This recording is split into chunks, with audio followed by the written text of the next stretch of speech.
People love to say, just be yourself, as if the world responds to everybody the same way. One woman can be called polished, another woman can be called intimidating. One woman is seen as prepared, the other is accused of trying too hard. And usually, the behavior is the exact same. So, let's talk about it.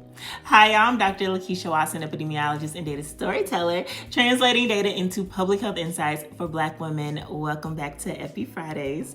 Today, we are talking about being put together versus doing too much. So let's go ahead and jump into this conversation. There's actually a psychological and public health conversation underneath this idea of being put together versus doing too much. We interpret behavior through bias, stereotypes, social conditioning, race, gender, class, body size, attractiveness, tone, and even perceived deservingness.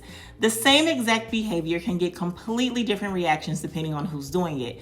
One woman's attention to detail is called professionalism. Another woman is called extra. For example, think about how celebration, confidence, and visible emotion in sports gets interpreted differently depending on who's doing it. And we see this in conversations around women athletes like Angel Reese and Sha'Carri Richardson. So similar celebratory behaviors that are normalized in others are often labeled as too much or unsportsmanlike, and that labeling has largely been placed on Black women. Let's go even further. One woman advocating for herself is seen as assertive, another is seen as difficult, and over time, those reactions shape behavior, right? That's the part I think we don't talk about enough. People assume confidence, shrinking, over-explaining, perfectionism, or hyper-independence as just personality traits, and sometimes they can be. But research also tells us that behavior is often adaptive.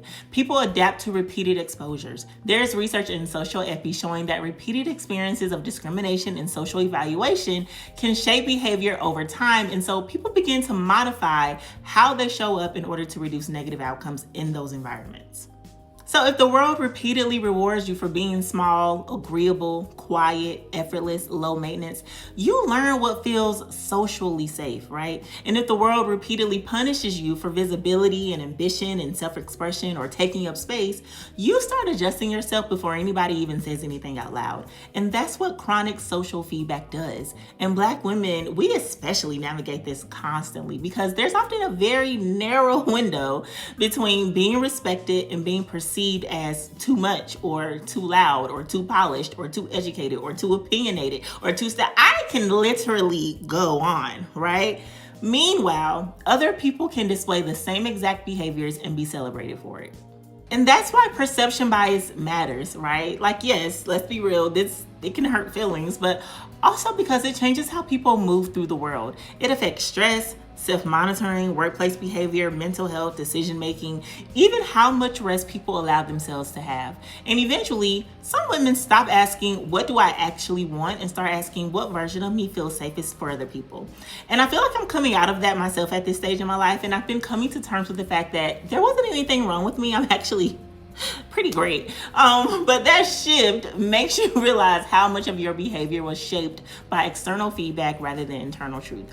That's social conditioning. So no, a lot of us are not doing too much. We have just been existing outside of what certain people are comfortable seeing from us and from themselves.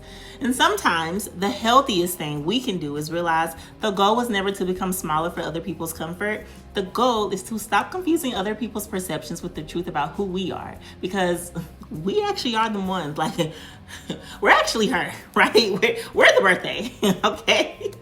All right, y'all. That is this week's Epi Fridays. I hope you enjoyed. I'll see you next week. Bye.